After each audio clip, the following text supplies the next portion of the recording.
పరిశుద్ధుడైన ప్రభు నీ వందనాలు, స్తోత్రం. కుమారుడు రక్షకుడు యేసుక్రీస్తు నామములో మీ ఫాన్స్ సన్నిధికి వస్తున్నాం. ప్రత్యేకంగా ఆయన ఉదయకాలంలో పోటుపాలెంలో మరి 9-11 వరకు ప్రార్థన చూసుకొని మరి 11కు బయలుదేరి ఇక్కడ రావడానికి సహాయం చేశారు. ఆయన మరి కొండగుంట ప్రాంతాన్ని దీవించు, సంఘబిడ్డను దీవించమని ప్రార్థిస్తున్నాం. సహాయం చేయండి. నీ వాక్యమును నీ బిడ్డలకి మీరు వినిపించి నడిపించి బలపరచమని, నీ వాక్కు చేత నింపి నడిపించి సహాయం చేయమని యేసు నామములో ప్రార్థన చేస్తున్నాము తండ్రి. నేను గత వారంలో మరి అసూయ చేత ఇస్సాకుని ఇసికించినప్పుడు ఇస్సాకు వాళ్ళ మీద జగడమాడినా పగబట్టినా ప్రతీకారం తీర్చుకోలేదు, కానీ దేవుని చేత దీవించబడిన వాడుగా విస్తరించాడు. ఆ మాటలు నేను గత వారం సెలవు ఇచ్చాను తిరుపతిలో. మరొకసారి మీకు జస్ట్ జ్ఞాపకం చేసి ఇంకొక మాట మీకు చెప్పాలని నేను ఆశపడుతున్నా. చూద్దామా, నిర్గమాకాండంలోనికి వస్తే 26:12 మీరు చూసున్నారనుకుంటున్నాను. మీరు దయచేసి నిర్గమాకాండం ఆది కాండంలో 26:11 దయచేసి చూద్దాం. 26:11 వచనాన్ని మీరు 12 వచనాన్ని మీరు ధ్యానం చేస్తే ఇక్కడ చక్కని మాటలు మనం చూడవచ్చు. ఇస్సాకు ఆ దేశమందున్నవాడే విత్తనం వేసి నిరంతర ప్రతిఫలం పొందెను. యెహోవా అతని ఆశీర్వదించిన గాక, మనుష్యుడు గొప్పవాడేను. హల్లెలూయా. ఆశీర్వదించాల్సింది దేవుడు మనల్ని. మనం గొప్పవారం కావాలి. గొప్పవారు అయినప్పుడు మన పరిస్థితి ఏంటో చూడండి. అతడు మిక్కిలి గొప్పవాడకు వాడకు క్రమంగా అభివృద్ధి పొంచి వచ్చాను. అతని ఆస్తి గొర్రెల ఆస్తి, గొడ్ల ఆస్తి, దాసులు గొప్ప సమూహం కలిగినందున ఫిలిష్తీయులు అతని యందు అసూయపడి, అతని తండ్రి అయిన అబ్రహాము దినములో అతడు తన దాసులు తవ్వించిన బావిలు ఫిలిష్తీయులు మన్ను వేసి పూర్తి చేశారు. చూడండి, నువ్వు ఆశీర్వదించబడుతున్నప్పుడు నీ మీద అసూయ వస్తే ఏం చేస్తారు? మన్నెత్తి పోసేస్తారా? కదా, మన్నెత్తి పోసేస్తారు, దుమ్మెత్తి పోసేస్తారు, శపిస్తారు, దూషిస్తారు కదా, రకరకాలుగా వాడు చేయాల్సిన ప్రయత్నాలన్నీ చేస్తారు. మరి నువ్వేం చేయాలి? ఎదురు తిరగాల, ముందుకెళ్ళాలా? ముందుకెళ్ళాలి. ఇస్సాకు ఏం చేశాడు చూడండి. అక్కడ మీరు క్లుప్తంగా ఇది చూసి ఇంకొక వాక్యాన్ని నేను చూడాలని ఆశపడుతున్నాను. ఇస్సాకు ఏం చేశాడంట? అమాలేకీయులు నువ్వు మాకంటే బహుబలం కలిగిన వాడు గనుక మా ఇద్దరు నుండి వెళ్ళిపోమని ఇస్సాకుతో చెప్పగా, ఇస్సాకు అక్కడి గెరారు లోయలకు వెళ్ళి గుడారం వేసుకుని అక్కడ నివసించాడు. అప్పుడు తన తండ్రి అయిన అబ్రహాము దినంలో తవ్విన నీళ్ళ బావులు ఇస్సాకు తిరిగి తవ్వించను. ఏలైనగా అబ్రహాము మృతి పొందిన తర్వాత ఫిలిష్తీయులు వాటిని, మీ తండ్రి ఉన్నప్పుడు మీకుండే విలువ వేరు, మీ తండ్రి లేకపోతే మీకు విలువ వేరు. ఇప్పుడు మా నాన్న ఉంటే ఆ స్థలం విషయంలో నేను ఇంత సఫర్ అయ్యి ఉండి కాదు. ఆయన ఉండగా క్లియర్ అవ్వలేదు కనుక ఇప్పుడు తిరగాల్సి వస్తుంది. కొన్నిసార్లు మన తండ్రి లేకపోయినా మన పరమ తండ్రి మనతో ఉన్నాడు. హల్లెలూయా, హల్లెలూయా. ఆ నమ్మకం, ఆ విశ్వాసం మనం కలిగి ఉండాలి. ఇప్పుడు అబ్రహాము తవ్వించిన బావిలు ఫిలిష్తీయులు పూర్తి చేశారు. అక్కడ నుండి ఇంకో చోటుకి వెళ్ళినా అక్కడ తవ్వినా అక్కడ కూడా పూర్తి చేస్తారు. మరి ఇంకో చోటుకి వెళ్తున్నప్పుడు ఏం జరిగిందో చూద్దాం రండి, క్లుప్తంగా రండి. మరియు ఇస్సాకు ఏం చేశారంట?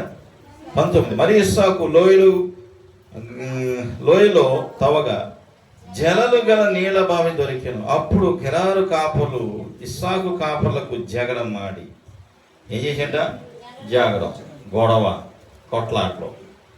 బాగా గుర్తుపెట్టుకోండి, నువ్వు దీవించబడకపోతే, నువ్వు ఆశీర్వదించకపోతే ఎవడు నీ జోలికి రాడు. మరి నువ్వు శుభ్రంగా నీ పని నువ్వు చేసుకొని హ్యాపీగా నీ ఇంట్లో నువ్వు తిని శుభ్రంగా నువ్వు ఉంటే నేను ఏదో ఒక రకంగా దేనికో దానికి బయటికి లాగుతారు. ఎట్లా లాగుతారు చెప్పండి? సరదాగానే పిలుస్తారు, కోపంగా ఏమి పిలవరు, సరదాగానే మాట్లాడతారు, దాన్నే సీరియస్ చేసేస్తారు, దాన్నే గొడవ పెట్టుకుంటారు, దాన్నే కొట్లాట పెట్టుకుంటారు, దాన్నే కేసు వరకు తీసుకెళ్ళి అక్కడ కోర్టులో వేసేస్తారు. ఊరికినేనండి మనం ఎట్లా చెప్తాప్పుడు ఊరినే పిలిచాడండి, ఊరిని పిలిస్తే బయటకు వచ్చాను అందుకని ఇంత గొడవ. గమనించండి. మనము కష్టపడి ఉంటామేమో, బాధపడి ఉంటామేమో, కింద స్థితి నుండి వచ్చి ఉంటామేమో, ఇల్లు వాకలేని స్థితి నుండి వచ్చి ఉంటామేమో, అక్కడి నుండి వచ్చి నిలబడి ఉంటామేమో, మనకి సంఘం లేకుండా వచ్చి ఉంటామేమో, మందిరం కట్టుకుంటామేమో. ఇవన్నీ మనం ఎదిగినప్పుడు ఆ ఎదుగుదలని వారవలేక మన మీద సాతాను ఎవడో ఒకడు ప్రేరేపించి ఏదో ఒక నిందో ఏదో ఒక బాధ మన మీద వేస్తే మనకి ఎక్కడ లేని కోపం వచ్చేస్తుంది. ఎందుకంటే మనం కష్టపడి పైకి వచ్చాం, అవన్నీ వాళ్ళకి అవసరం లేదు. మనం కష్టపడి ప్రార్థన చేసాం, కష్టపడి ఉపవాసం ఉండాం, దీక్ష చేసాం కదా, ఇవన్నీ చేసింది వాళ్ళకి ఏం అవసరం లేదు. వాళ్ళు కనపడేది ఏంటంటే వాళ్ళు బాగుండారు, హల్లెలూయా, ఇలా బాగుండారు. మనమేమో మన అక్కసాట్లు మానే, మన బాధలు మానే, మన ఈఎంఐలు మానే, మన ఏదో పైకి అట్టా కనపడాలని కవరింగ్ మాంది కదా, ఏదో అట్లాగే కొంచెం బ్యాలెన్స్ కవర్ చేద్దాం, లేకపోయినా అట్లాగే మేనేజ్ చేద్దాం అని మన తెప్పులో మానే.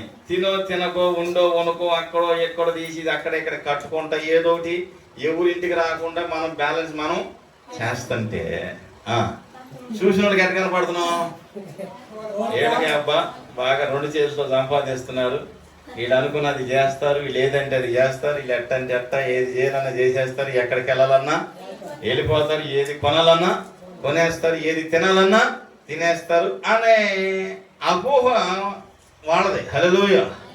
మనకేమనిపిస్తుంది అంటే ఎప్పుడు ఈ మధ్యతరగతి బతికేనా, ఇంకొంచెం పైకి వెళ్తే బాగుండు, ఇంకొంచెం హోందాగా కనపడితే బాగుండు, ఒక కారులో తిరిగితే బాగుండు, ఎంతకాలం నడిచేనా, ఎంతకాలం ఈ బండేనా అనే ఫీలింగు మనది. ఇప్పుడే మన మీద పడి ఏడుస్తుంటే ఇంకా మనం ఇంకో స్టెప్ ఎక్కామనుకోండి, మనం బతుకునిచ్చే దేవుడు ఎరుగు, మనం ఏం చేయాలి అసలు వాడి కాడే ఇదేం చేద్దాం అంటారు మరి, ఆలోచన చేయండి. ఇటువంటి అసూయ చేత ఉన్న వాళ్ళకి మనం చెప్పాల్సిన సమాధానం ఏమీ కూడా కాకపోతే మనం కష్టపడి పైకి వచ్చాం కాబట్టి వాళ్ళు మనం అడిగినప్పుడు మన సమాధానం కొద్దిగా ఎట్టది ఇదే చెప్పేస్తున్నారు, కాలినట్టు, గుచ్చుకున్నట్టు, గుద్దుకున్నట్టు, తగిలినట్టు. అదైందా? ఆ ప్రేమను మనం వాళ్ళకి చెప్పలేకపోతాం. ఎందుకంటే అప్పుడు తగ్గించుకొని ఇప్పుడు తగ్గించుకొని ఎప్పుడు ఇంకెప్పుడు తగ్గించుకుని ఉండాలనే ఫీలింగు మనది, హల్లెలూయా. నాకు అనిపిస్తుంది ఇప్పుడు జనాలు చూసుకుంటే ఏమైపోయింది, ఒకరి మీద ఒకరికి దేశం, పగ, కోపం, ఇవన్నీ ఏమైపోతున్నాయి, పెరిగిపోతున్నాయి.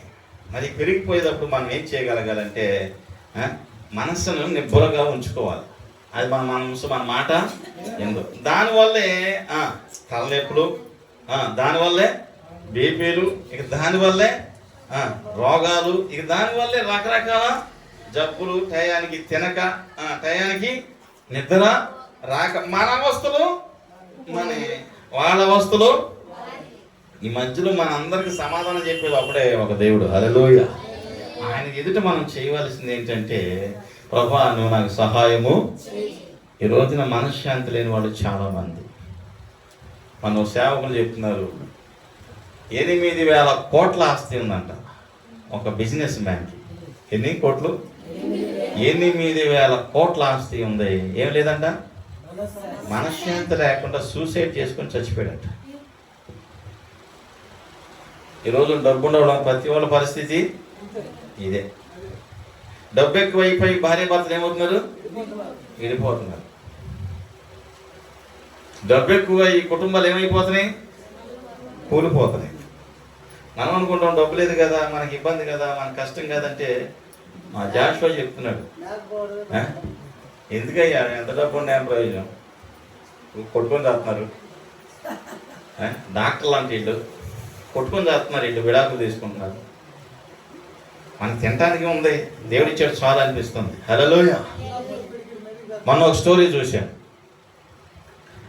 ఒక కోటీశ్వరికి నిద్ర పట్టక కారు తీసుకొని రోడ్డు అంతా వెళ్తా ఉంటుంటే ఒక పెద్దయిన మోకరించి ప్రార్థన చేస్తున్నాడంట, ప్రభువా ఈ ప్రజలను రక్షించు, ఈ ప్రజలకు సమాధానం దయచేయని ప్రార్థన చేస్తా ఉంటుంటే, అట్టగే కన్నీళ్ళు కాచి ప్రార్థన చేస్తుంటే ఈ కోటీశ్వరుడు అనుకున్నంటే, ఏంద్ర ఈ అర్ధరాత్రుల్లో ఈ పెద్ద ఆయన ఏం చేస్తాడని చేసి కారు ఆఫ్ చేసి ఇటు బయటకి ఆ పక్కన నుంచున్నాడంట.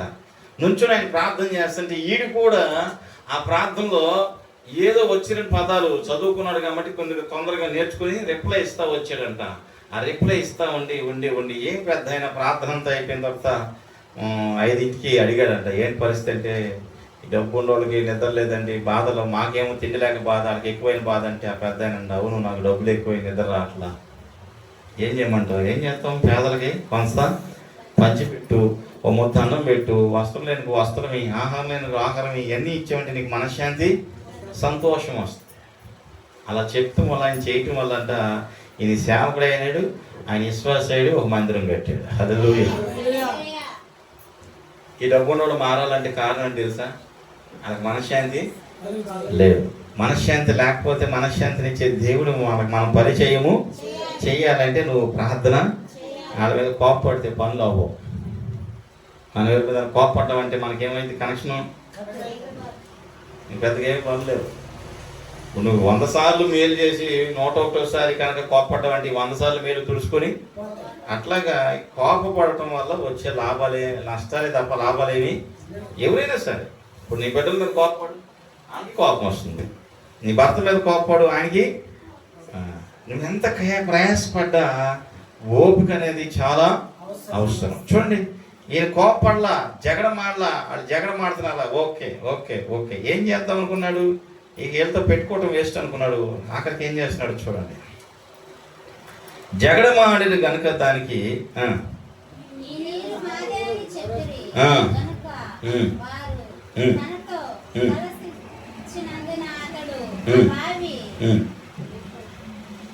ఏం చేసావమ్మా, మొత్తం చదివేసావా? చదవమ్మా, బెర్సమ్మా ముక్కలు చేసేసింది. 21 చదవమ్మా.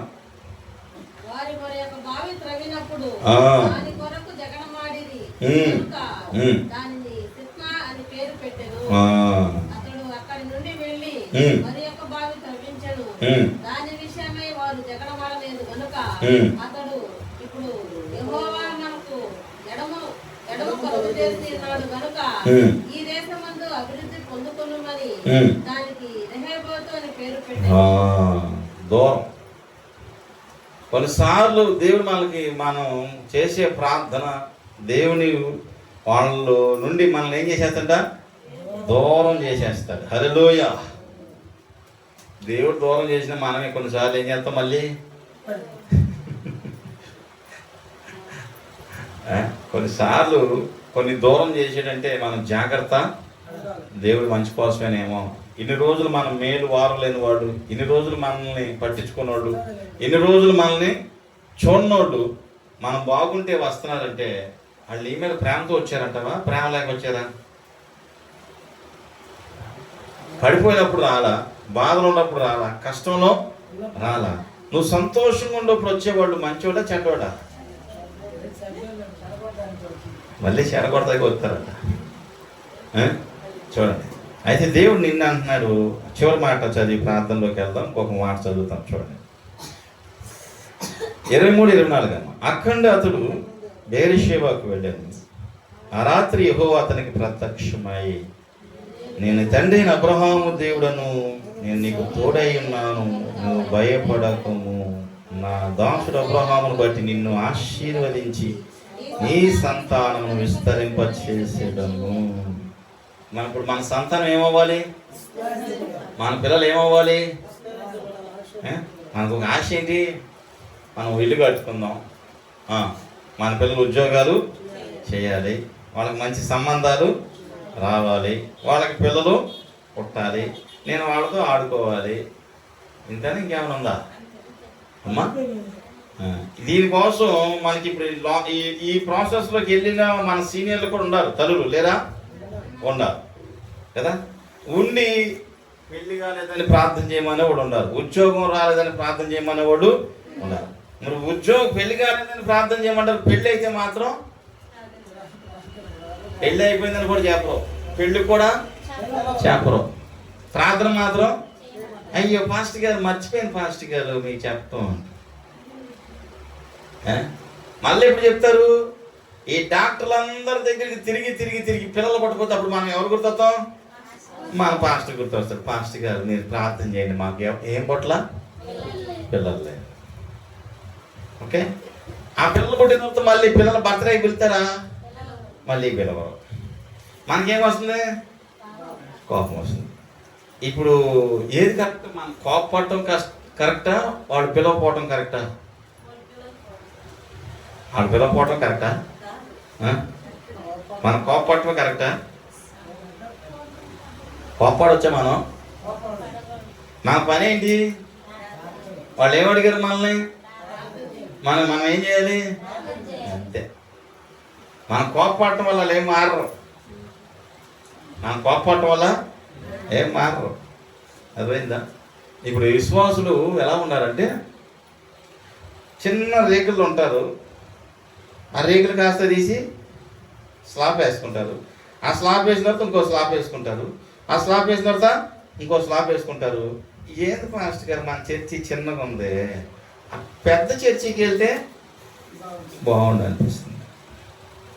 నీ రేకుల కానుండి, నీ స్లాబ్ కానుండి నీ కోసం ప్రార్థన చేసే పాస్టర్ని ఏం చేశారు? ఇప్పుడు వదిలేసి ఆ పెద్ద చర్చికి వెళ్ళావు. ఆ పెద్ద చర్చి పాస్టర్ గారు నీ దగ్గరికి రావట్లా, ప్రార్థన చేయట్లా. ఈ లోపల నీ బెడ్లో దారి తప్పాడు. నువ్వేం చేస్తున్నావు? మళ్ళా ప్రార్థన చేయండి అంటున్నావు. ఇప్పుడు మనం ప్రార్థన చేయాలా వద్దా? అది మన కోపం అవుతుందిగా.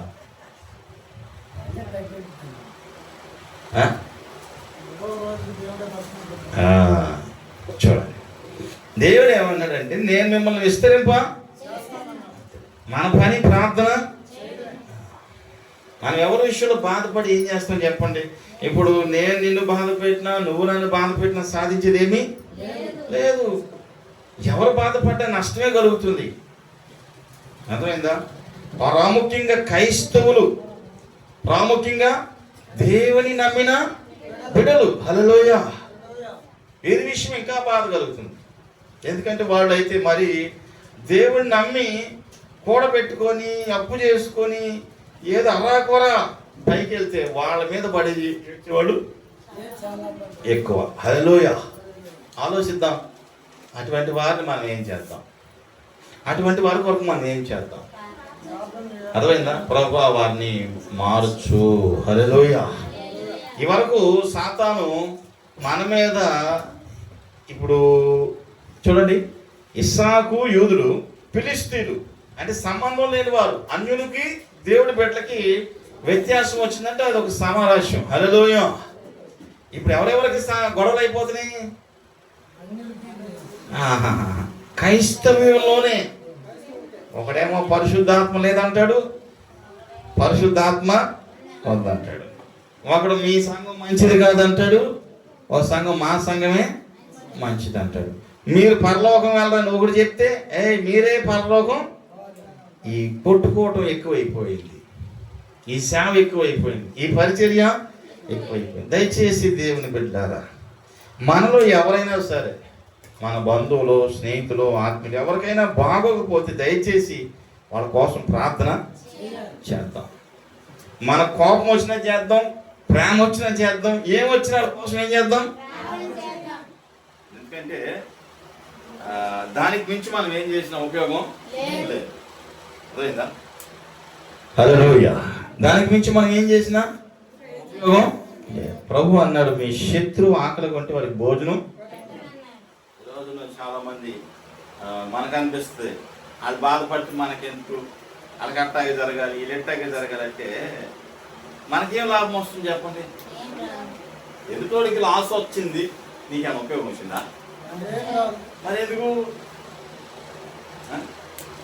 నేనేమన్నానంటే, వాళ్ళకి నష్టం జరిగింది, వాళ్ళ బిడ్డలకు నష్టం జరిగింది, మీ బిడ్డలకు నష్టం జరుగుతుంది, ఎవరికి ఉపయోగం ఉంది? దీన్ని బట్టి మనం ఆలోచించాలి.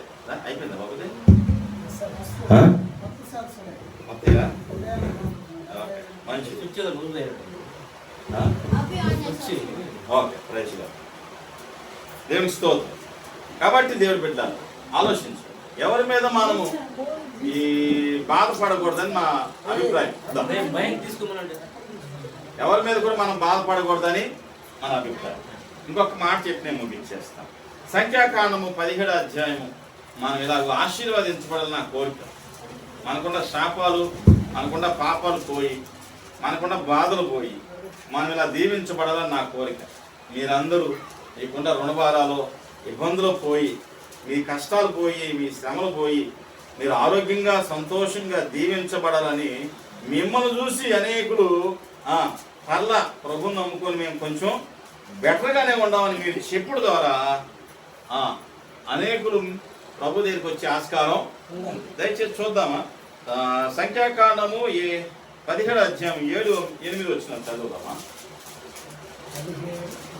17:7-8 వచ్చినారు.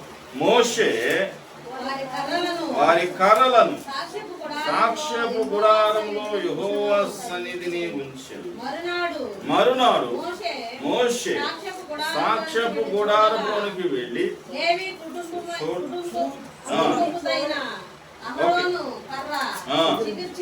చిగురించి ఉండెను. అది చిగురించి పువ్వులు పూసి బాదము పండగలదాయెను. ఎంతమంది గోత్రాలు ఉన్నారు ఇక్కడ? 12 గోత్రాలు. మరి లేవీలు మాత్రమే ఎందుకు దేవుడు దీవించాడంటే, వాళ్ళ కర్ర ఎందుకు చిగురించింది, వాళ్ళది ఎందుకు పుష్పించింది, వాళ్ళది ఎందుకు బాదంకాయలు కాసిందంటే, వాడు మాత్రమే దేవునికి ఇష్టమైనట్టుగా జీవించారు. మిగతా వాళ్ళందరికీ దేవుడు అంటే అందరికి అంత ఇష్టము లేకుండా పోయింది. ఆ వచనాలన్నీ మీరు చూడవచ్చు. పై నుండి కిందకు వస్తే చదివేసి మనం ప్రార్థన చేసుకోవచ్చు. మోషే యెహోవా మోషేకి ఇలాగూ సెలవిచ్చు. 1 నుండి నీవు ఇశ్రాయేలుతో మాట్లాడి వారి యొద్దను ఒక్కొక్కరు పితరుల కుటుంబము ఒక్కొక్క కర్ర అనగా వారి ప్రధానుల యొద్దకు వారి పితరుల కుటుంబం చొప్పున 12 కర్రలు తీసుకొని ఎవరి కర్ర మీద వారి పేరు రాయవాలి. లేవి కర్ర మీద అహరోను పేరు రాయవాలి. ఏలయనగా పితరుల కుటుంబం ప్రధానికి ఒక్కొక్కరి కర్ర ఉండవాలి. నేను మిమ్మల్ని కలుసుకొని ప్రత్యక్ష గుడారంలో శాసనముగా వాటిని ఉంచవాలి. అప్పుడు నేను ఎవరిని నేర్పరచుకుందో వారి కర్ర చిగురించును. ఇశ్రాయేలు మీకు విరోధంగా సణుగుడు. చూసారా, ఇప్పుడు మన మీద జనాలు ఏం చేస్తున్నారు? ఏం చేస్తాం? మనం ప్రార్థన చేసుకుంటాం. ఏం చేస్తాం? వాక్యం చదువుకుంటాం. ఏం చేస్తాం? మందిరం కొడతాం. ఏం చేస్తాం? ఎవరి జోలికి ఎవరి దాంట్లో ఎవరిని డిస్టర్బ్. మన పని ఏదో మనం, మన సేవ ఏదో మనం, మన ప్రార్థన ఏదో మనం. పైన మన మీద సనుక్కునే వాళ్ళు లేరా? మరి వాళ్ళకి మనం ఏం చేయగలగాల? ప్రతి దానికి ప్రత్యుత్తరం ఇస్తే నువ్వు అక్కడే ఆగిపోతావు. చూడు, ఇంకొద్ది కిందకి రా. సనుగులు మానిపివి వేయుదును. కాబట్టి మోషే ఇశ్రాయేలుతో చెప్పు, నీ ప్రధానులను తమ పితరుల కుటుంబంలో ఒక్కొక్కరి ప్రధానికి ఒక్కొక్క కర్ర చొప్పున 12 కర్రలు ఇచ్చి అహరోను కర్ర ఉండెను. మోషే వారి కర్రల సాక్ష్యపు గుడారము యెహోవా సన్నిధిని. మరునాడు మోషే సాక్ష్యపు గుడారంలోనికి వెళ్ళి చూడగా లేవి కుమారుడైన అహరోను కర్ర చిగురించి ఉండెను. అది నువ్వు చిగురించాలి అంటే ఎవరి సనుగులు, ఎవరి గొనుగులు, ఎవరి మాటలో వినకూడదు, పట్టించుకోకూడదు. నువ్వు ఎన్ని పట్టించుకొని అక్కడే ఉండవంటే నీ కర్ర ఏమైంది, నీ ఇల్లు ఏమైంది, నీ పొలం ఏమైంది, నీ స్థలం ఏమైంది? వాడు సనుక్కున్నారని 10 దాంట్లో తలకాయ పెడదామా? గుర్తుపెట్టుకోండి, సనుక్కునేవాళ్ళు అసూయపరులు ఎక్కువయ్యారు. కనుక దయచేసి జ్ఞానంగా ఉందాం. సామరస్యంగా ఏదైనా మాట్లాడుకుంటే ఏ పని జరగకుండా జరగదేమి అర్థమైందా? మాట్లాడుకొని కూర్చొని ప్రేమతో ఒక్కొక్క కార్యక్రమాన్ని ముందుకు. ఇందులో అన్యులు ఉంటారు, ప్రభుని ఎరగని వారు. ఎక్కువగా ప్రాబ్లం ఎప్పుడు రాదు. ప్రభు ఎరిగిన వాడైతే కొద్దిగా గొప్ప సర్దుకుంటాడు. ఈ ప్రభుని ఎరగని వాడితో అర్థంగా మాట్లాడతాడు, అర్థంగా దూరిపోతాడు, మూర్ఖుడిగా ప్రవర్తిస్తాడు. మనకు కోపం విపరీతంగా వస్తుంది. మనకు అప్పుడు ఏమొచ్చేద్ది? పాపం కట్టలు దంచుకొని వచ్చి కదా, అప్పుడు దాకా ఓపిక పట్టిన మనం, అప్పుడు దాకా గమ్మునే ఉన్నాం. మనం ఒకేసారి ఏం చేస్తాం? ఎవరి అభినయ కాగమా? కారణం ఏంటంటే అట్లా రెచ్చగొడతారు. అట్లా రెచ్చగొట్టేటట్టు అట్లా నిన్ను నీలో నీకే ఈ విధ్వంసాన్ని సృష్టిస్తారు, సనుగులు పుట్టిస్తారు, గొనుగు పుట్టిస్తారు. దయచేసి ఓపికతో ఉందాం. ఏం చేద్దాం? ఓపికతో. నాకు దాకా 5 సంవత్సరాలు, ఇది 5వ సంవత్సరం. 2022లో స్టార్ట్ చేసింది. సంవత్సరానికి 2 సార్లు, సంవత్సరానికి 2 సార్లు జరిగి కదా ఈరోజు మమ్మల్ని ఇబ్బంది పెడతారు. మరి ఈరోజు కేసు కూడా పెట్టిందండి, సంతోషం మహాతల్లి. అర్థమైందా? దేవుడే మాట్లాడతాడు. ఎందుకంటే మనము కూర్చున్నప్పుడు దేవుడు తప్పనిసరిగా సమాధానం. మనం వెళ్దాం. మన ప్రతి పరిస్థితి నా దాకా వచ్చిందంటే మీ దాకా రాకుండా ఏది నేను కోరుకుంటాను. నా దాకా వచ్చింది మీ దాకా వస్తుంది. కానీ మీరు జ్ఞానం కలిగి నాకులాగా ఓపిక కలిగి నడుచుకోవాలని ప్రభు పేరట స్నానం చేస్తాం. దేవుడు మిమ్మల్ని దీవించి ఆశీర్వదించి కాపాడుగా. అందులో పడదాం. రైల్వే స్టేషన్ లో ఉన్నాను.